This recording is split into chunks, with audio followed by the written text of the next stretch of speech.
Egghead, a Ilha do Futuro, se transformou em um campo de guerra onde a destruição está reinando. Lá, as grandes tecnologias criadas pelo gênio que queria libertar a humanidade estão sendo enterradas pelos demônios que controlam tudo. Estamos a apenas 7 minutos de descobrir a verdade sobre o século perdido. E diante desse perigo, podemos ver a verdadeira forma daqueles que se esconderam nas sombras pelos últimos 900 anos. Não é surpresa pra ninguém que durante esse arco final, os chefes iriam aparecer com o intuito de atrapalhar o Luffy e seus amigos de trazerem de volta o alvorecer do mundo. Graças a isso, todas as teorias que fizemos podem ser colocadas de lado, porque agora sabemos os verdadeiros poderes desses anciões. Essas habilidades e formas estão associadas a criaturas míticas, como nós já imaginávamos. Então se liga só, porque agora com vocês, vamos falar tudo o que descobrimos sobre esses seres que serão os vilões finais de One Piece. Eu me lembro como se fosse ontem, a primeira vez que tivemos que lidar com um vilão complicado. Crocodile, o primeiro oponente Logia que o Luffy teve que enfrentar no 1v1. Naquele momento, as Akuma no Mis eram as únicas formas de poder que existiam nesse universo, e as pessoas que tinham as mais raras eram considerados os mais fortes. Mesmo diante de uma situação de vida ou morte e sendo derrotado várias vezes, o Chapéu de Palha nunca se rendeu e deu um jeito de vencer o obstáculo à sua frente. Só que conforme o tempo foi passando, a gente descobriu que o Haki na verdade supera tudo, até mesmo o despertar das frutas mais poderosas. Se alguém tiver uma força de vontade capaz de fazer com que seus inimigos tremam, não importa que frutas eles tenham,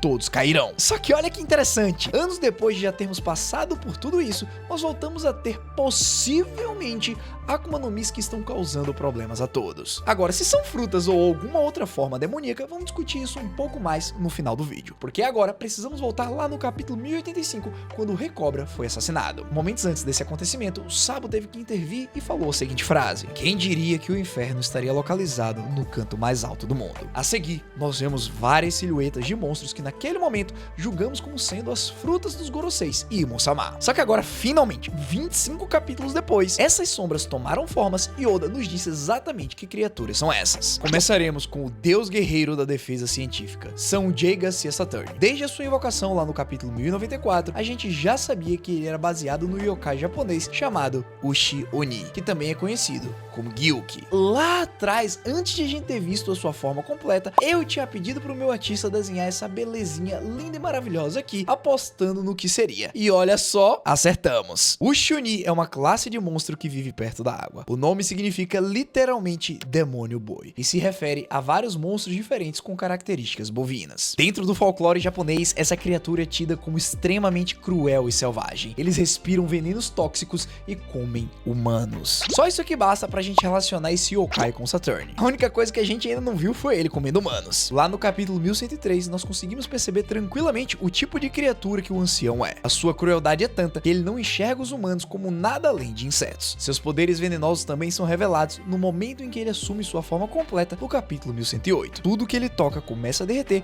o que obriga o Sanji e o Luffy a ficarem se esquivando das gigantescas patas de aranha. Não que isso tenha sido um grande problema, porque o Chapéu de Palha parecia estar se divertindo naquela situação. Também é comum vermos relatos que dizem que os mais cruéis dos Gyukis devastam cidades infligindo maldições. E pessoal, só para e pensa, olha só o que aconteceu com o Egghead no exato momento em que o ancião resolveu colocar as suas patas imundas na ilha. Tudo o que o Vegapunk construiu foi destruído em questões de minutos. E sobre maldição, nós temos o clássico caso do marinheiro Random que estava no lugar errado, na hora errada. No momento em que o Saturn foi invocado, ele resolveu olhar para o ancião sem ter permissão e BUM!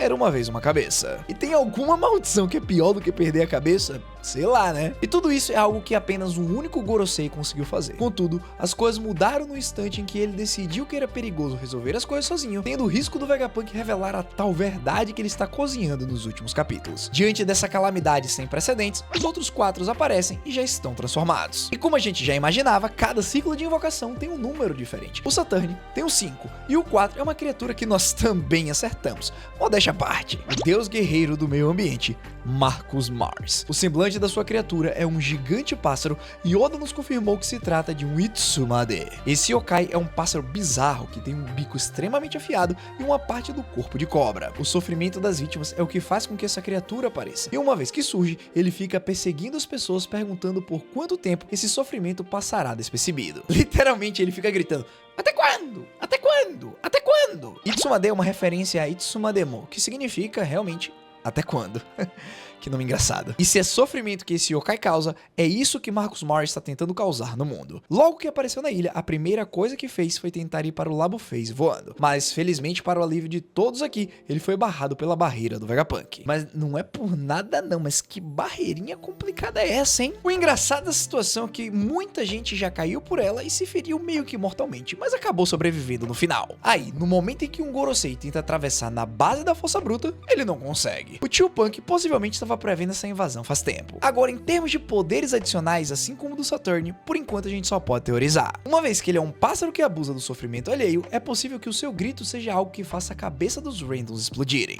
Não que isso vá funcionar de alguma maneira no Luffy. Até porque o Saturn tentou e não conseguiu. O Mars possivelmente passará pelo mesmo aperreio. Outra possibilidade é que, já que ele é um imenso pássaro, ele tenha alguns poderes relacionados com o vento. Só que aí, papai, deixa essa pro Dragon que ele vai trazer esse elemento pra gente. Outra coisa que eu espero é que o Usopp acerte várias balas nele. E também seria muito bom vermos mais uma vez o combo Usopp Nami, um prendendo e a outra tacando raio. E também seria muito bom ver você que ama One Piece apertar nesse maravilhoso botão de se inscrever para continuar recebendo conteúdos incríveis como esse daqui.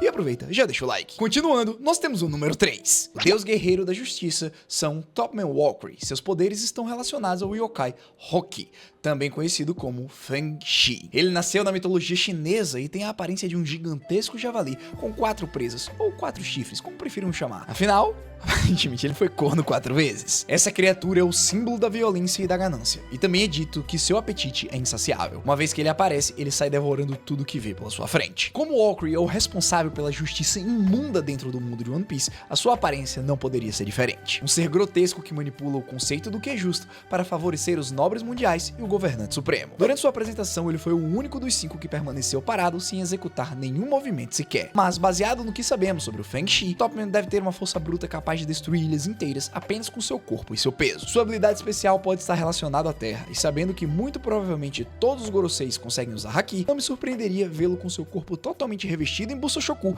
da mesma maneira que o Vergo fez. Só que diferente daquele ex-marinheirozinho fajuto, esse velho aqui com certeza deve conseguir extrair esse poder a um nível sobre-humano. Se eu tivesse que chutar, eu gostaria muito de ver o Frank e o Jinbe se juntando para lutar contra esse daqui. Usando os poderes de um tritão, mas a tecnologia do Cyborg, talvez eles consigam parar esse imenso javali demônio. E agora, de todas as pessoas que são capazes de lutar e que fazem parte do governo mundial, o número 2 é o mais interessante de todos. Não porque ele tem um design diferente, mas sim pelo que ele sempre aparentou ter. E agora que sua forma foi revelada, seus poderes são um tanto curiosos. O Deus Guerreiro das Finanças são Ethan Baron V Natsujuro, o famoso Venus. Esse velho careca sempre pareceu o mais forte de todos, pois, ao usar uma katana similar a Sandeki Tetsu do Zoro, os Sons assumiram que a espada se tratava da lâmina amaldiçoada mais poderosa já criada. A espada de grau supremo, Shodai Kitetsu. Só que antes de a gente continuar falando um pouquinho mais sobre ela, vamos dar uma analisada na forma do Ethan Baron, porque realmente me surpreendeu. Quando apareceu pela primeira vez em forma de silhueta, sempre pensamos que ele poderia ser um monge yokai. Entretanto, a gente não poderia estar mais enganado. Na verdade, ele é um Bakotsu,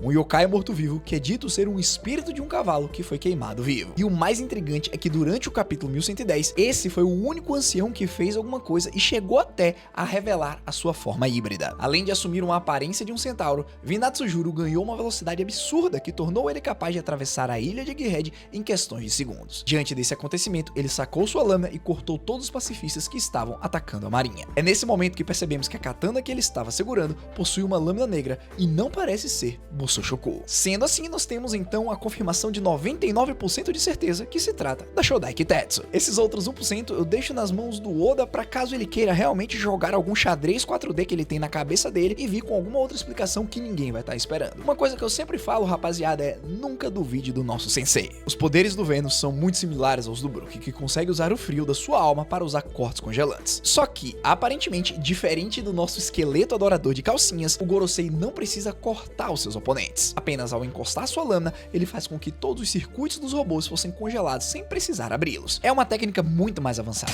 mas até aqui é o mínimo que poderíamos esperar de um dos chefões finais. A partir disso, nós temos quase a confirmação de que o Zoro terá que lidar com esse daqui no combate direto. Porém, imagina se a gente tivesse errado. Ia ser muito doido se na verdade o oponente do Ethan Baron fosse o Brook. Mas aqui aqui eu só imagino o músico sendo derrotado e o solador tendo que interceder. E fora que, como esse ancião está ligado às finanças, ele é o responsável por decidir o valor de cada objeto e pessoa no mundo. Ele sabe exatamente o que dará lucro e sobre como o governo deve se mover para ter todo tipo de supremacia. No mais, é isso. O que eu tô realmente ansioso para ler e para assistir na animação é o Cavalo da Morte enfrentando aquele Solador Supremo que enfrentou de cara a própria morte. E por último, seguindo, nós temos o mais novo de todos os velhos, o número 1. Deus guerreiro da agricultura, São Shepherd Jupiter, ou Júpiter, chame como quiser. E de todos os anciões, esse aqui é o único que não tem uma forma baseada em um yokai japonês ou chinês. Ele se transformou em um gigante verme de areia, mas por motivos óbvios, vamos chamar de minhocão. Sendo responsável por toda a agricultura do mundo, ele ser uma criatura que faz com que os nutrientes entrem na terra faz sentido. Mas ainda assim, me pergunto por que o Oda fez com que ele fosse o único diferente. E também nós temos aquela antagonização maravilhosa. Por mais que ele seja o responsável por nutrir a terra e fazer com que tudo floresça, na verdade ele não faz isso. Ele apenas a envenena,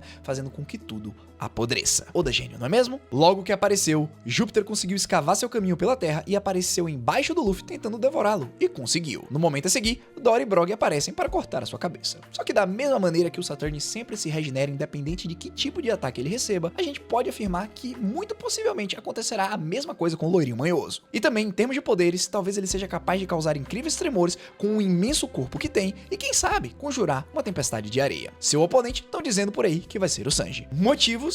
Eles apenas se parecem. Só isso. Eu já ouvi uma teoria que o Júpiter é o Sanji do futuro que deu errado e perdeu todos os seus companheiros.